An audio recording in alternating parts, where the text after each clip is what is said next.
Give me a little intro there, Gomer. There's no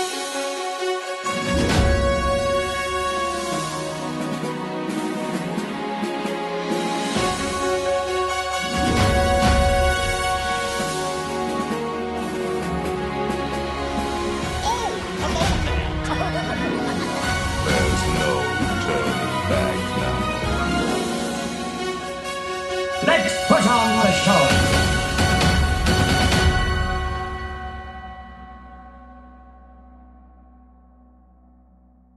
You are listening to the Station 71 podcast. My name is Mario, and this week I'm joined by my co-hosts, Brian and Kirsten. We have some very special guests on our show this week. Kirsten's friends, Alex and Griffin, are joining us to talk about a very exciting topic. But as always, let's first dive into the news. Oh, and actually, I was going to start out, too, by saying how I know them.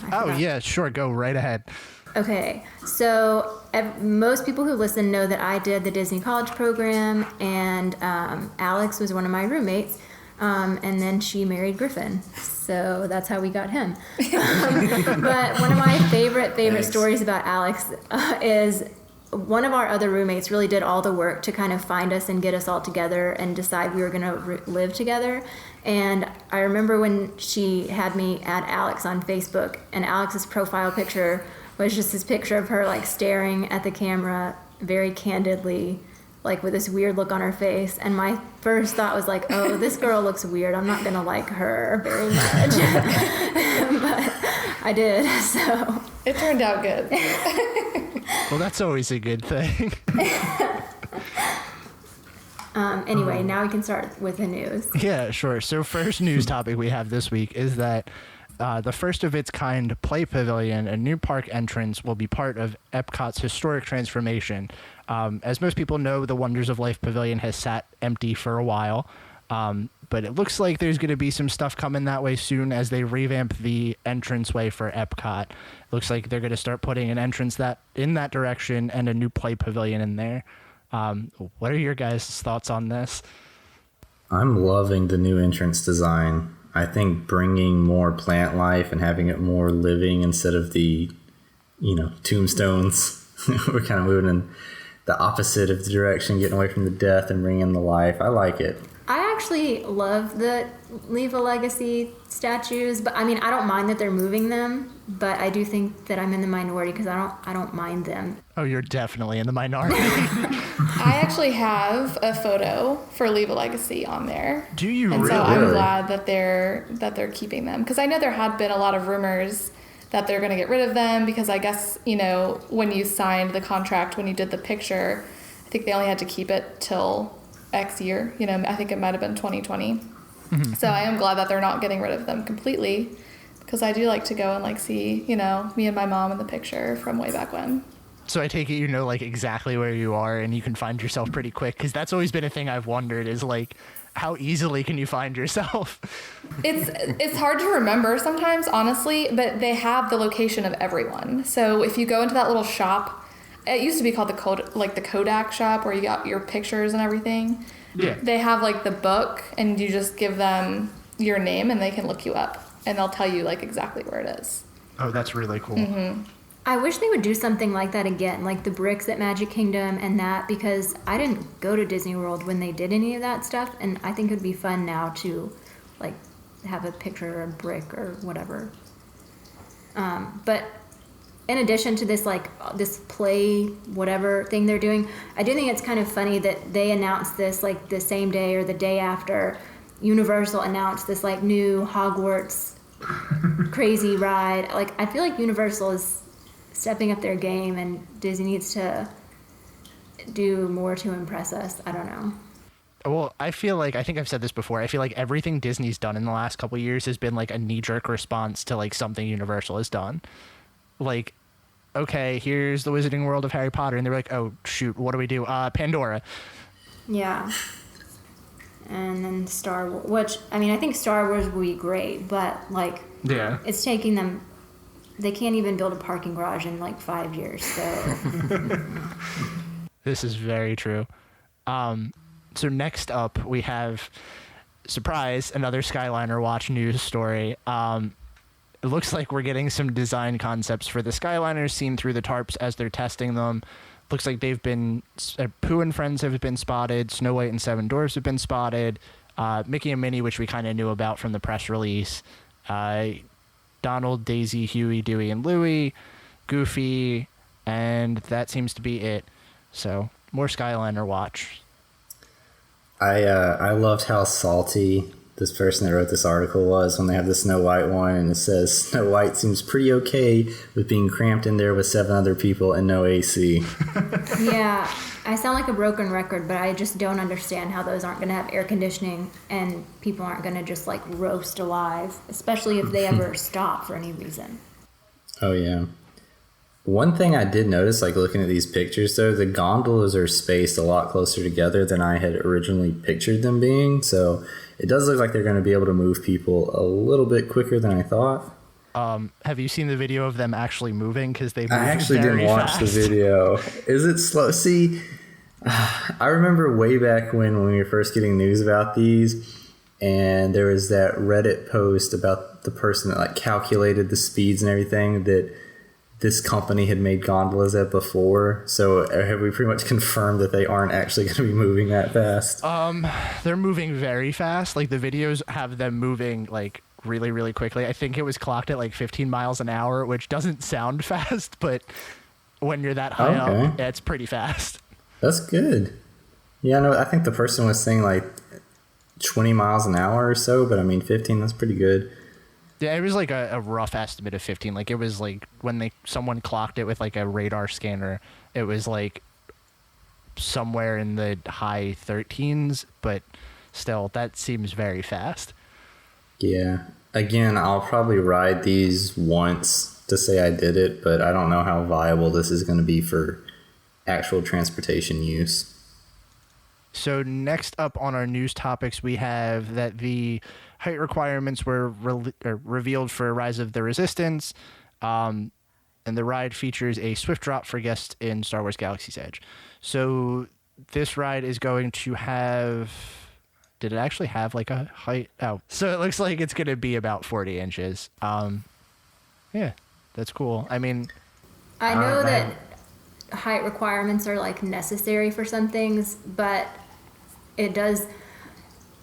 I don't love it because I feel like my child is going to be one of the people who's left out of that for like a long, long time, which makes me sad whenever they do things like that. I mean, I realize that you can't get around it, but I wish that I guess we just had better technology in general, so things didn't need height requirements so often. Yeah. The other interesting thing about this article, and it makes me kind of wonder along to your point, it says, for the record, other trackless Disney attractions such as Mystic Manor and Ratatouille do not have restrictions as they do not feature such drops. I wonder how steep of the drop it has to be for it to really be a danger that they need to implement height restrictions. That's what I was wondering about, because I thought it was so interesting that they are using the trackless system and then incorporated a drop into it. So yeah, that seems like a safety risk in and of itself. I know, right? So I don't know. I'm curious. So it's definitely got my interest piqued. And then last one that we have on here is that there are some changes coming to the FastPass Plus system, aiming to reduce the misuse of the service. Looks like Disney's come out with a new system that if you cancel your reservation, your fast passes will also be canceled as well. This basically is along the same terms of the fairness stuff that we were talking about before. Yeah, I'm all for this. I'm so against people gaming the system like this. Oh, definitely. I mean, I feel like I would never even think to do something like that, and people have to ruin everything. Yeah. Yep. So that said, I guess we just like breezed through the news topics this week. I'm ready to talk about this. Are you guys ready to talk about this? Sure. Oh, We're ready. So this week, I don't even know if I said this already, but we're talking about Disney weddings. I'm very excited, and I know this is a topic that a couple people have asked us to talk about, but we didn't really have the experience to. But yeah, so we didn't have the experience to, and now that we have someone that has this experience, I'm very excited to learn a lot about what you guys had to go through and like the the experience that you guys had with like planning a wedding at Disney. Sure. And I guess we can just kick it off if that's okay too, with just a little background. Okay. Sure. So I guess in terms of picking Disney, we had talked, before we got engaged and then when we got engaged on where we wanted to get married. And we knew for sure that we wanted to do a destination wedding. And even though I did the college program, I wasn't like 100% sold on the idea of doing a Disney wedding. And we looked into that, but also traveling to like an island and getting married there. And a big thing that like played in our decision was travel and like being able to have as many people that we invited be able to go to the wedding, since it's a destination wedding.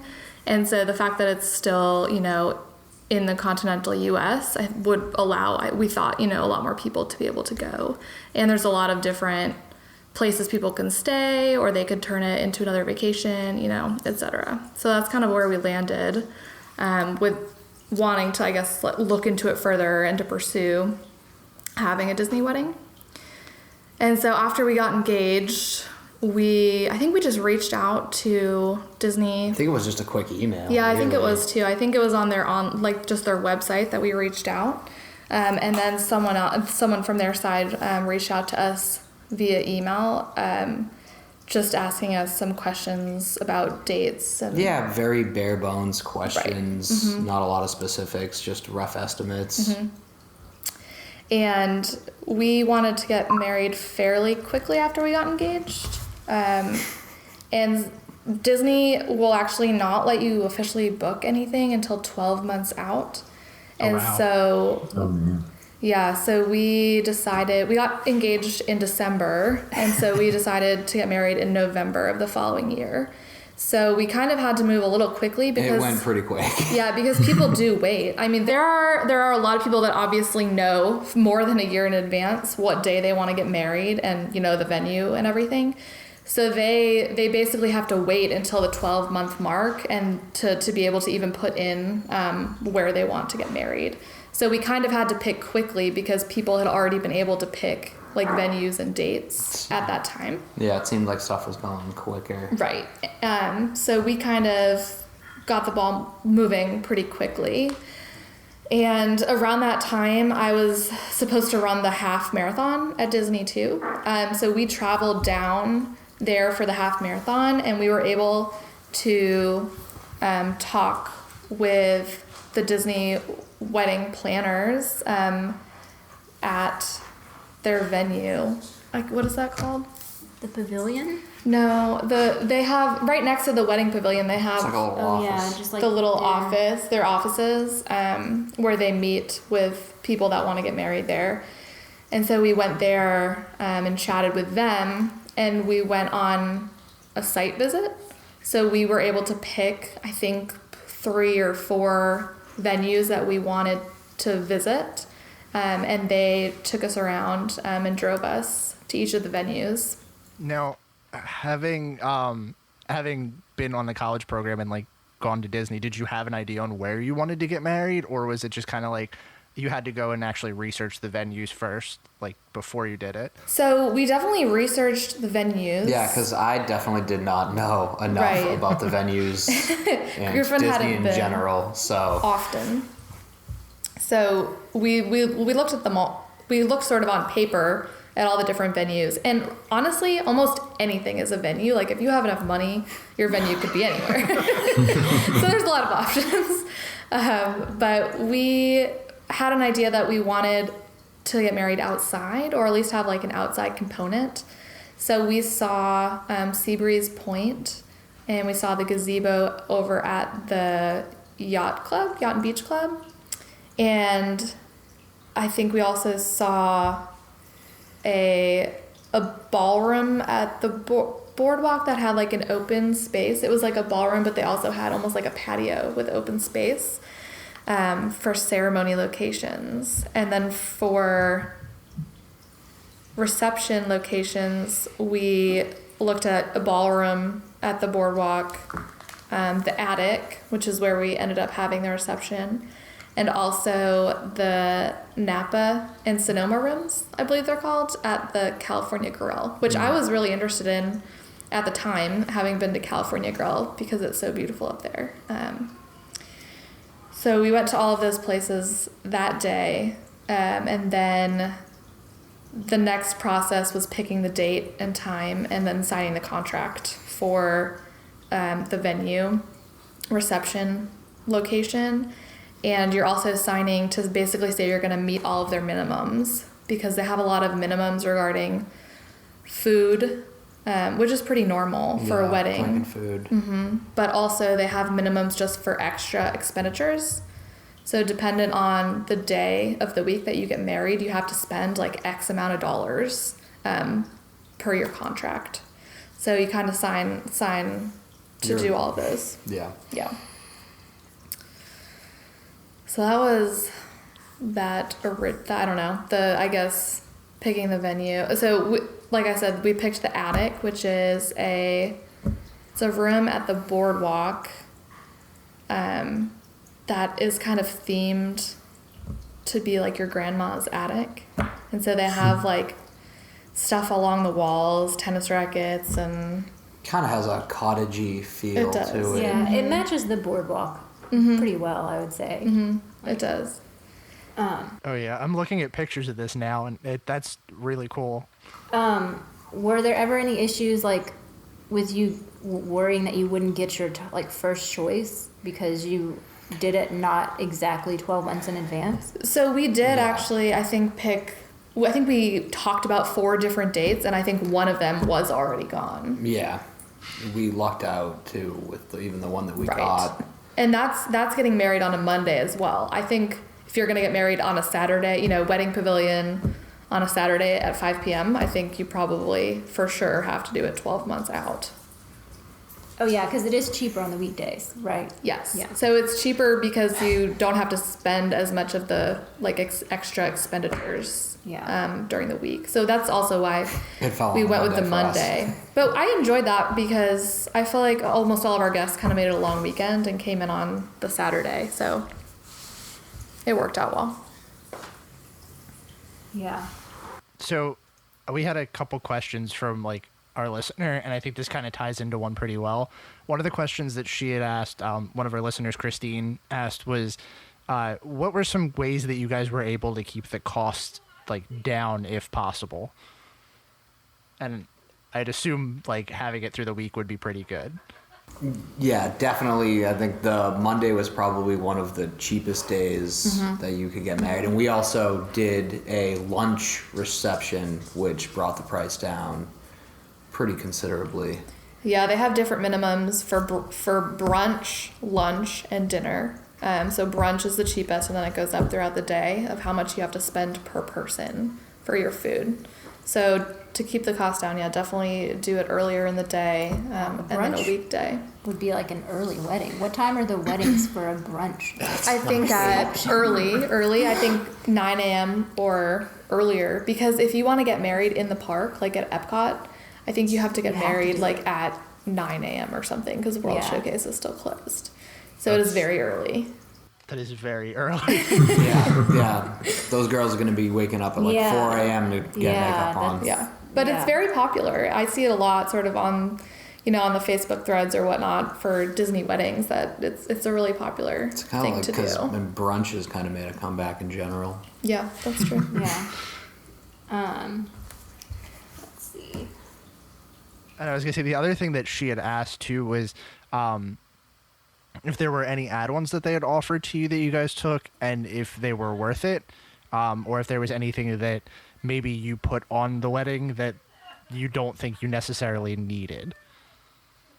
We had a caricature artist, which I loved a lot. He ended up being totally worth it. Yeah, I will say as a guest, that was the coolest. It was way cooler than a photo booth or whatever that a lot of people do. Having the caricature artist was very cool. Will and I both have caricatures of ourselves from the wedding. Yeah, they also sent us their top guy, and he was just one of the nicest people to have around. As a stranger at your wedding, he just he felt like another guest, and he was just very professional, and we loved it. Yeah. And yeah, I think that was probably the best add-on that we had. Yeah. Oh, and you had the violinist who came.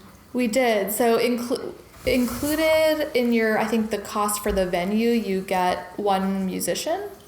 And so we picked a violinist, and he was amazing. And I heard from Kirsten and a lot of the other guests that they basically just made requests, I think, before the wedding, and he would just play any song request that you had. Yeah, and then he came to the reception at the beginning too, because that's when I requested Cher. So he played the Cher song. Yeah. He also played us the Game of Thrones opening, which was Nice. Yeah, he knew everything. And he also, we had, for our music, we didn't have a DJ. We just brought an iPod. Yeah, well, that's another kind of cheap cutout. Yeah. They wanted like $150 to rent just like a speaker and auxiliary cord for like the wedding.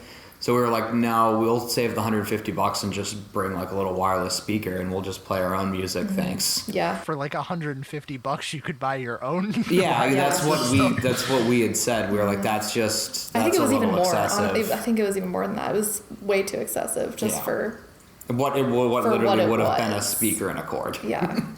And so the violinist, we had our first dance, on just the iPod, and he played the violin and like accompanied the song, which was really cool. That's really cool. And I don't know if it counts, but with the dessert party, we kind of felt like was an extra add-on in general too. So if you have a dessert party, so either to watch Wishes or Illuminations, or I guess whatever is Not replacing. Wishes anymore. Oh yeah, that's true. It wasn't Wishes then either. If you're watching the fireworks, it doesn't go towards your minimums that you have to spend. So that is basically an add-on that you have to do. And yeah, that was worth it. That was kind of always in the plan, was to do a dessert. Especially because we, did the lunch reception. We kind of still wanted to keep the night going and have something a little bit later, but give our guests and ourselves a kind of rest in between, which ended up working out really nicely. Yeah, it was. Yeah. So the structure of the day is, what time did y'all get married? Was it 11? Noon. Noon. Okay, so you got married at noon, and then we all walked over to the attic and had lunch. And then when did that end? 3? 4? 4 o'clock. 4. And then we all had a break. So we, like me and my other friends that were there, went to play mini golf. And then after mini golf, I think we changed clothes or whatever. Sounds to me like mini golf was a romantic thing to do. Yeah, so romantic. Notice that the bride and groom didn't play mini golf.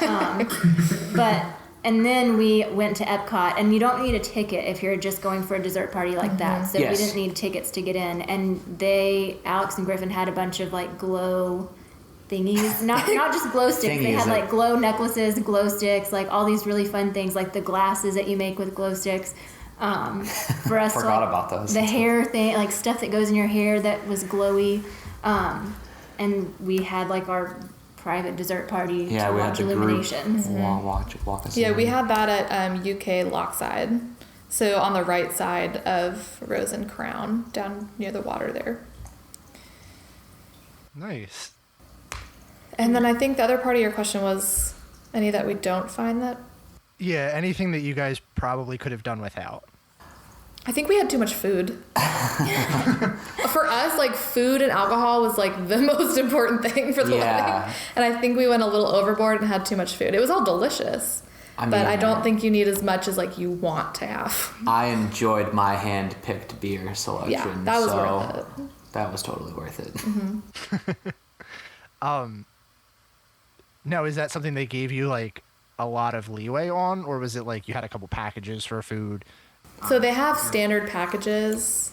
But Griffin, I don't know if you want to talk about sort of your want for better beer. I mean, a lot of the beer packages were kind of standard, or I guess really simple, like a lot of domestic beer, and I am very much into craft beer, and so I really wanted some local Florida stuff there, so I kind of had to get them to work with me on like what else they served at different parks, and kind of get a custom beer package made up. Now, how easy was that? Was that like something you really had to pull on, or was it just like? I mean, it was if you're willing to pay for it, they'll work with you on basically anything. But it was probably a few emails and a week of decision or two in between once I got updated lists and stuff like that. I think there was one or two that I would send back that they actually couldn't get in Epcot because it was only at Animal Kingdom or something, but for the most part it was a pretty good list. It was. And then kind of tying into that question, like based on like your budget, were there things that you really wanted that you just felt like you couldn't justify the cost, or did you feel like you got everything that y'all wanted and it ended up like how you imagined it? I know that's kind of like to tie into that a little bit, not to make this a little bit more complicated, but I know that's a lot of the cause for concern when people think about Disney weddings is the cost. So I guess overall as well, like, would you say that cost was definitely like manageable and worth it? I think it's definitely worth it, 100%, because I personally didn't want to be that involved in the planning. Like, I didn't want to have to hire all these different vendors and coordinate that. It just wasn't something like I had any desire to do. I felt like it would really stress me out to do that.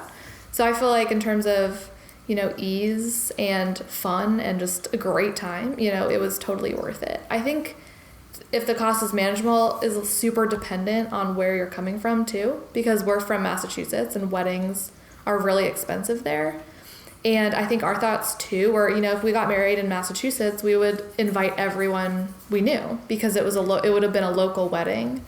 So for us, we only had 30 guests plus us. Like 30, yeah. So it was 32 people total, which I think is a really manageable number. And, like we said, we did try to cut costs where we could, with having it on a Monday and all that.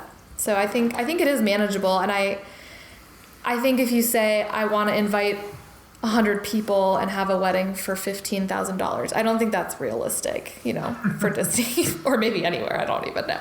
But I think that if you have a budget in mind and you're willing to make, sacrifices here and there, then I think that most people could do it.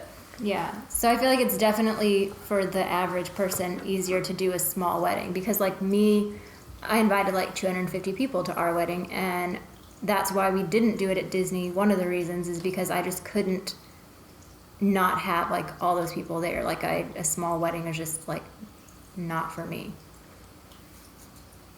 Let's see. Do you have other questions? I think the only other question that I really have is like, so you said a lot of people made it like a long weekend and flew in on the Saturday and stayed till Monday.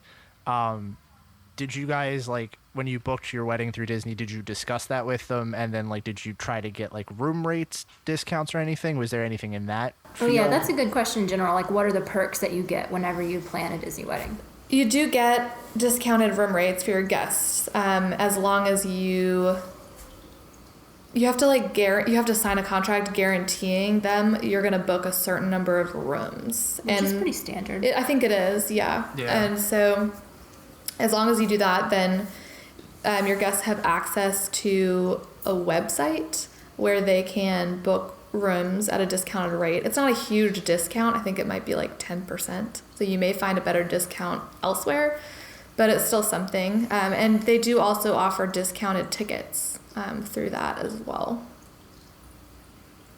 Yeah. Which, did anybody use that? Like, take advantage of the tickets? I don't think anyone took advantage of the tickets because most people bought them last minute.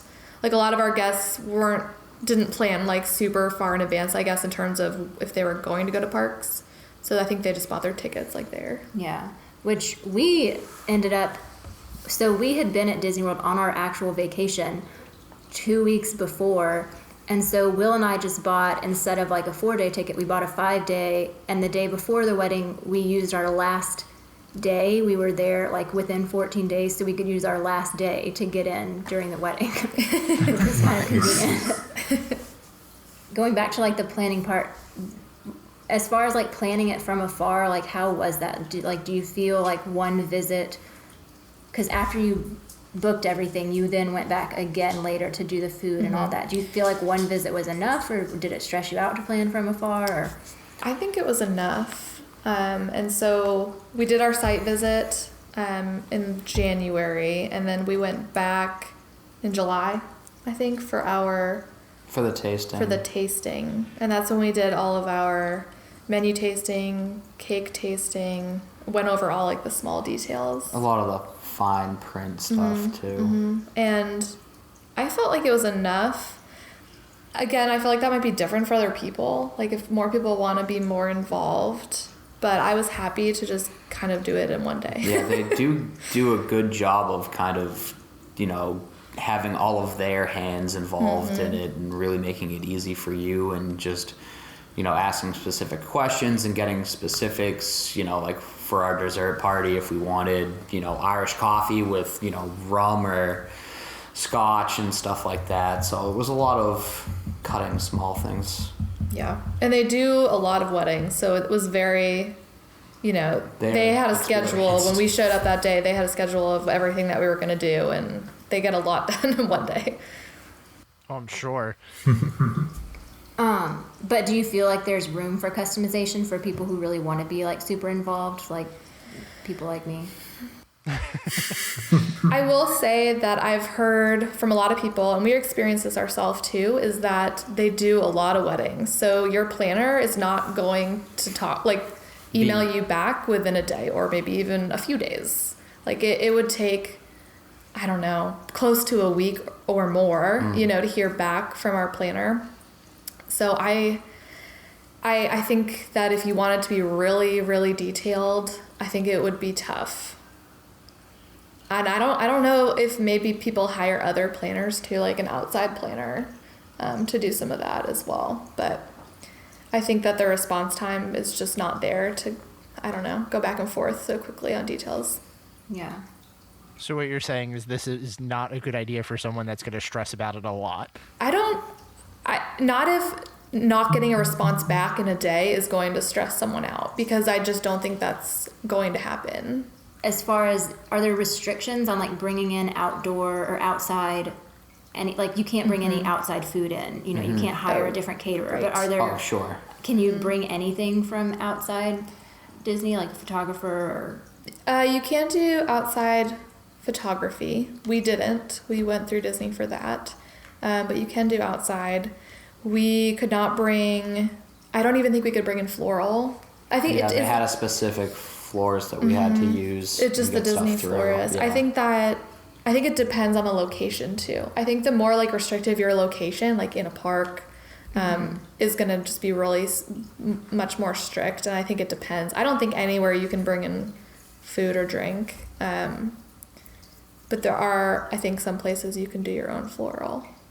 And they even do things like favors and the centerpieces and all that. And so I think that you can only bring, like if you wanted to do all your own centerpieces, you can only bring a certain number of items like per table, or they're going to charge you basically for bringing in your own stuff. Interesting. So for people that maybe don't want flowers, I guess, or like want something. You have you have a floral minimum. Yeah, it's another one of those minimums that have worked in that you have to make. Okay.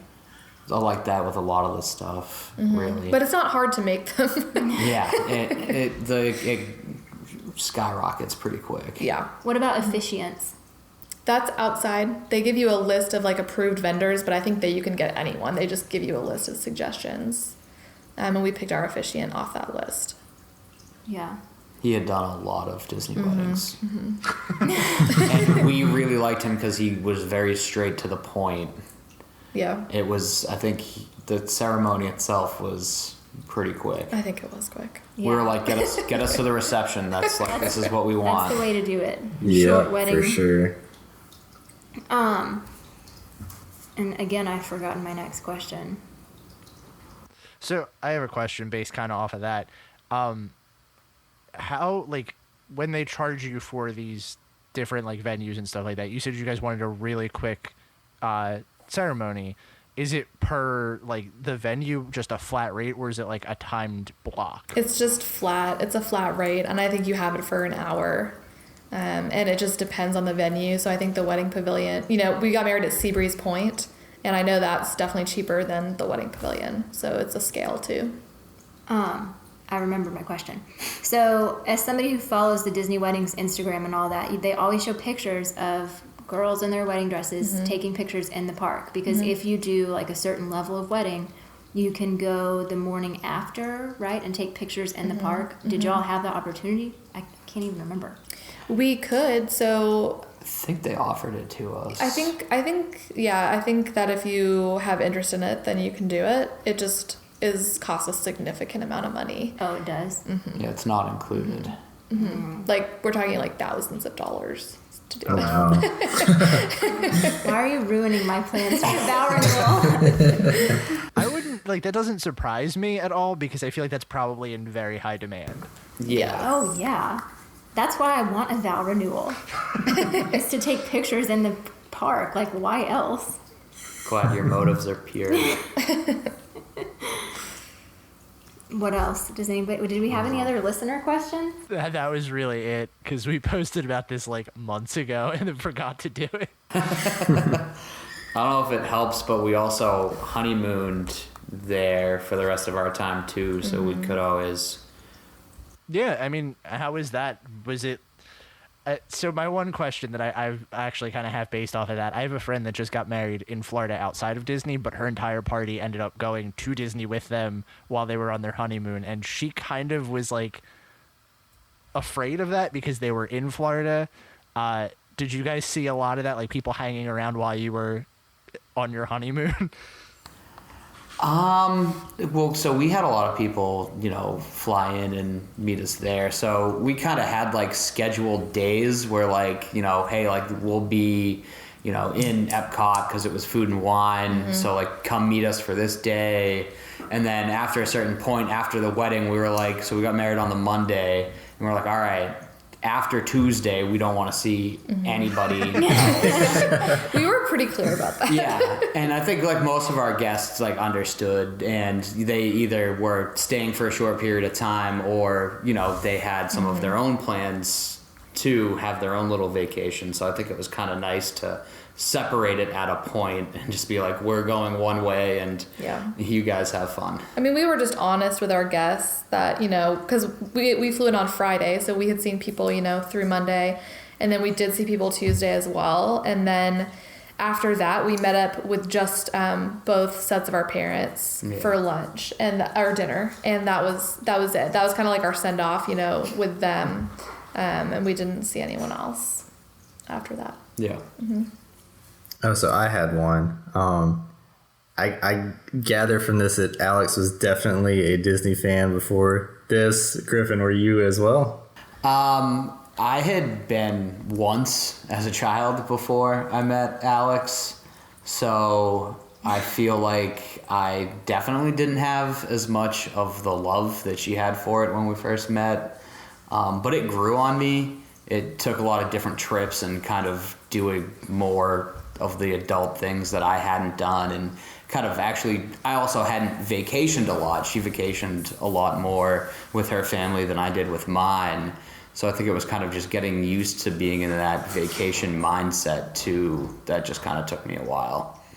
Okay. But I've come to not be on her level of a Disney fan, but I am at a good level of appreciation, I think.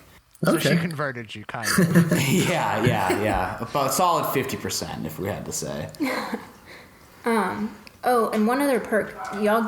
If you get married at Disney, you get annual passes, right? No. So I thought that was a thing. they got rid of it. Apparently it used to be a thing, and It did. then I don't know how long Did you get ago discounted ones? No.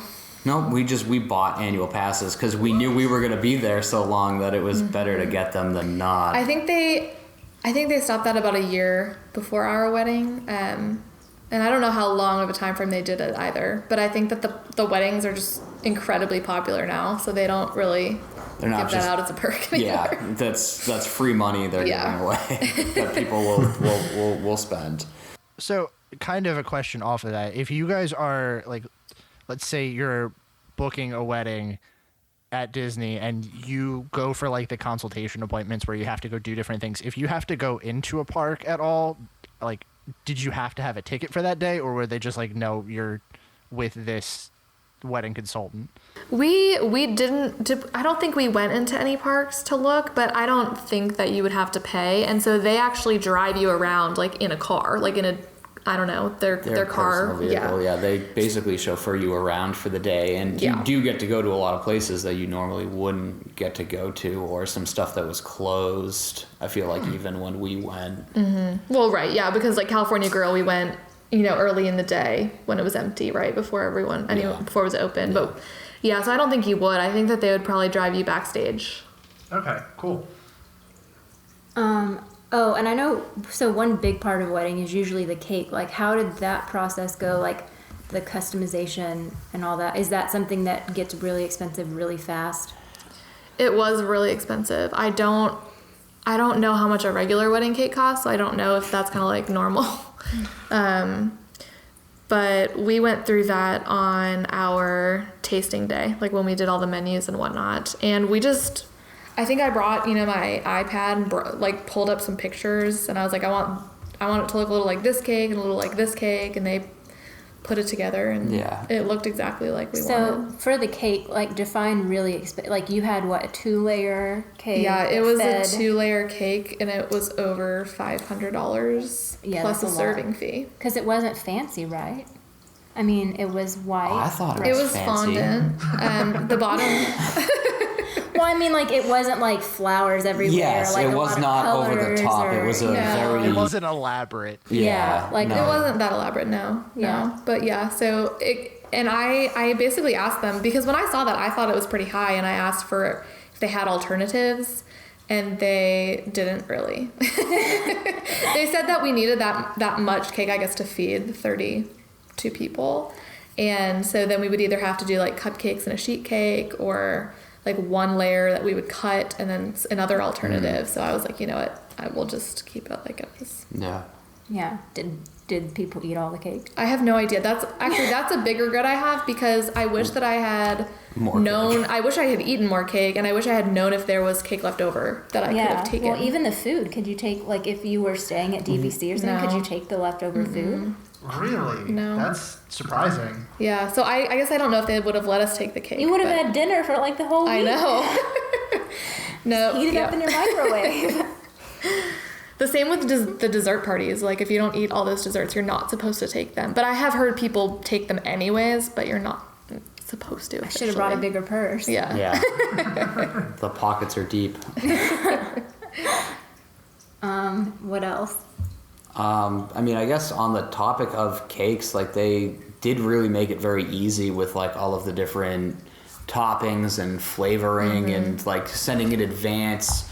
You got to pick out like 3 or 4 different flavors of cream and cake, and different type of cake and fruit fillings, and you just pick a pretty wide selection, and they just bring everything out to you, and you really just get to sift through them. And they have like a decent selection, right? Yeah, it's a very wide range. It's not like there's only like, you have like 6 fillings to choose from. They send pages and pages of stuff for you to sort through. Who would get... I'm looking at this list, y'all, and one of the cake flavors is carrot. Who would get a carrot cake wedding cake? Please tell me. Alex, the stepdad, carrot cake is his favorite, so how dare you? Carrot cake is like... I like carrot cake sometimes, but like... not as a wedding cake. That's like getting fruit cake or something. That's like a very, very select choice. Yeah. Let's see. So you guys had a lot of options for customization, I'm assuming, when it came to all this. Yeah. Yeah, they send you basically like a packet of all their different packages. So with that, you can, even if you're not, so we got to look at stuff, even, we kind of knew we were having that lunch reception pretty early on, but we could still look at what their, breakfast package options were, and all of the different choices get broken down, what you could have in your omelet bar, or like we had at our lunch reception, we had a mashed potato bar, which was great. Yeah, I remember that now. Yeah. Yeah, and you can mix and match. Like, they do have, like, the standard packages, but we pretty much picked individual things that we wanted, and then they just, create that. You don't have to just go through what the packages are broken down into. Mm-hmm. So do you have options to get food from like a specific restaurant? Like, I know you looked at Cali Grill, and I know that your favorite thing at Cali Grill is the ravioli. Like, could you have had that, like, oh, we're not having our reception here, but we really want this ravioli from Cali Grill? Like, can you I think do that? they could, because I know for the dessert party, I love school bread from Norway. Yeah. And so I asked for school bread, and so they made like these little mini school breads, and it was amazing. I'm sure if you have specific requests, they would do it. They try and get it close, because I think some of it's, they're coming from different kitchens, so it wasn't the exact school bread, but it was pretty on point. It was really good. That's awesome. I'm so here for the mini school bread. Yeah, Mark Yeah. also likes school bread. Yeah, we went pretty nuts at the dessert party. It was great. I'm trying to remember what I even ate at the dessert party I don't know. and what I all had. We had eclairs, like all these different mini eclairs. We had cookies, We had the school bread. Yeah, I definitely ate cookies. and then we had Irish coffees. I think that Yeah, was it. I think I only had like 6 Irish coffees at the dessert party. It was great. Yeah. Do we have any other questions? So my question's more kind of like, not like a wrap up thing, but like overall, what would you say is like your favorite thing about the fact that you guys had a Disney wedding? So yeah, I Yeah. think just the fact that everyone was able to have a great time, and it was just everything was just really seamless. Like, you have your planner there the day of, plus they have helpers too. So I mean, They're minions. yeah. So everything just flowed really nice, and yeah, I think everyone really enjoyed themselves. That Yeah. was my favorite part. I was going to say, too, the reaction from our guests. I mean, they're all close friends and family anyways, but they also had kind of some of their own experiences from doing stuff at Disney and doing some stuff that they didn't think they would have done. And they just ended up having a great time that it just really made our time there even better. Aw. So sweet. Yeah, and I would think, like you said, having all the helpers and planners, like, there's nothing that really goes wrong, right? Like, because I feel like everybody has a disaster wedding story of something that went wrong at their wedding. I mean, you could regardless mess of up how your well- vows, but that's Oh. one thing. I feel like there's a story behind that. I don't know. Did you mess up your vows? On purpose. Yeah, Oh, I don't remember that. it was great. What I remember that was the only disaster of their wedding was Alex's dress. It got lost in the mail. She Oh, mailed no. it. It was my fault, really. Like, I sent it USPS, should have gone whatever, FedEx or something. People send their dresses. It's very common for destination weddings to send your dress ahead and have it sent to a dress shop to have it steamed, and they'll bring it to your room like the day of the wedding. And mine got lost in the mail, but that's okay. I found a new dress.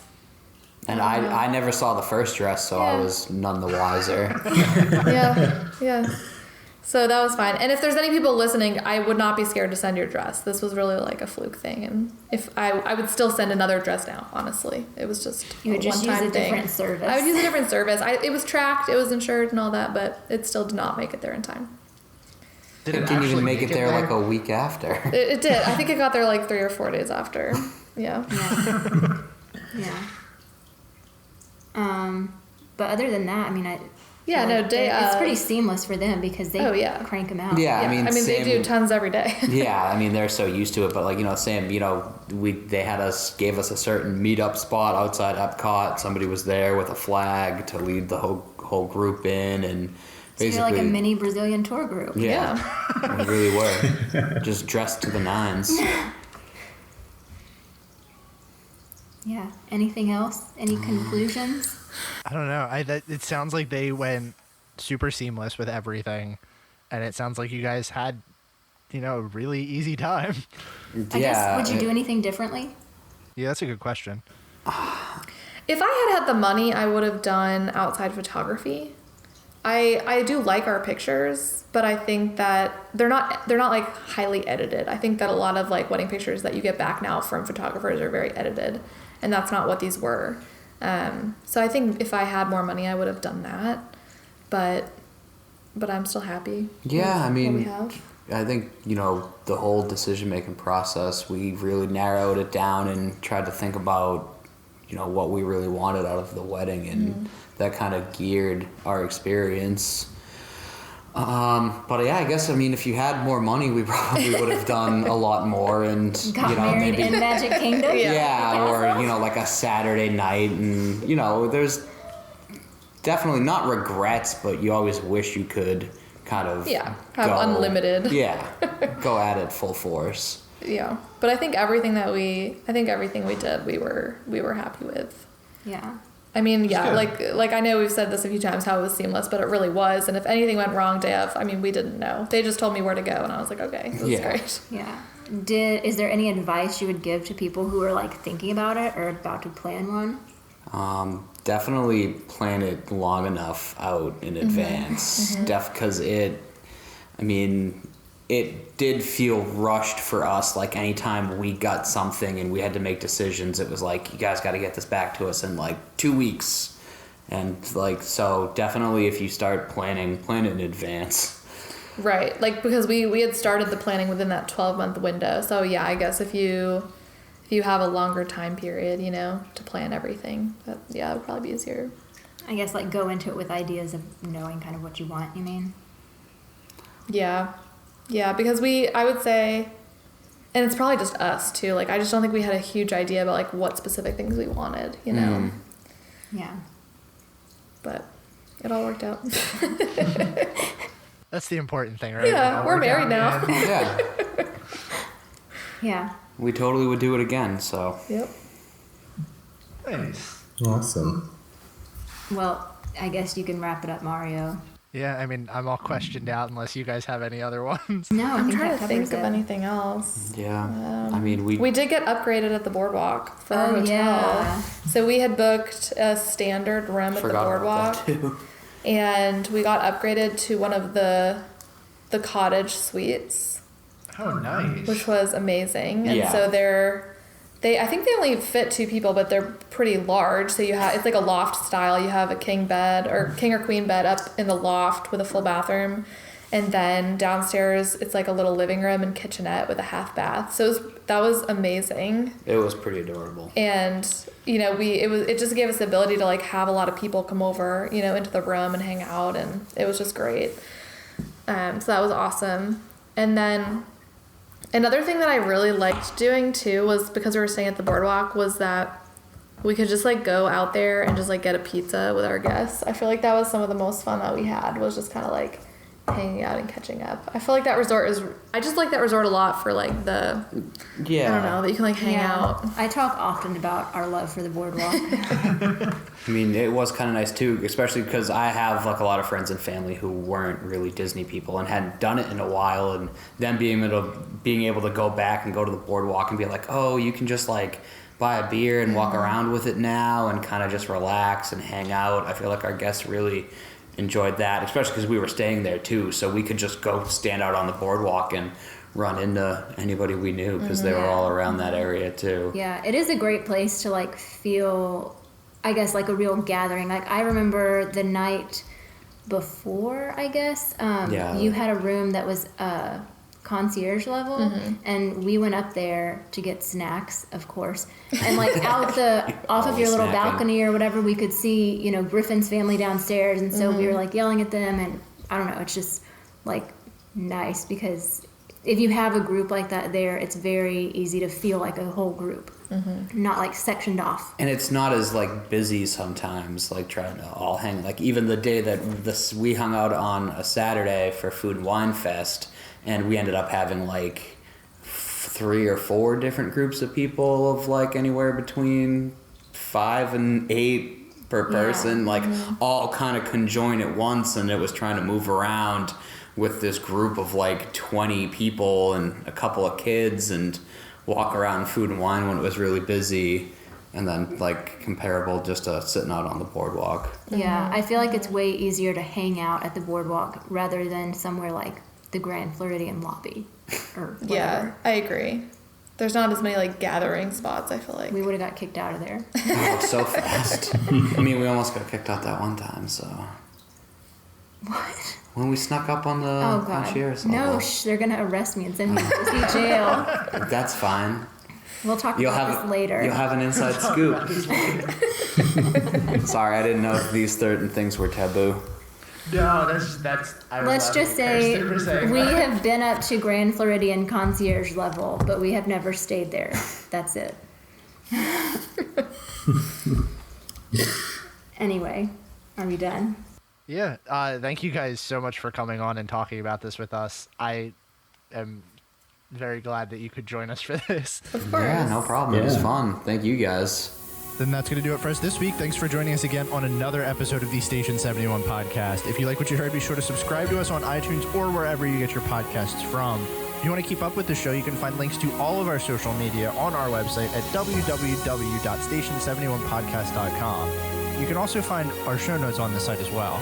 If you want to send us an email or have a topic you'd like us to discuss on the next episode, be sure to email us at station71podcast@gmail.com. We hope you enjoyed your ride, and we'll see you real soon. Please stand clear of the doors. Por favor, manténganse alejado de las puertas.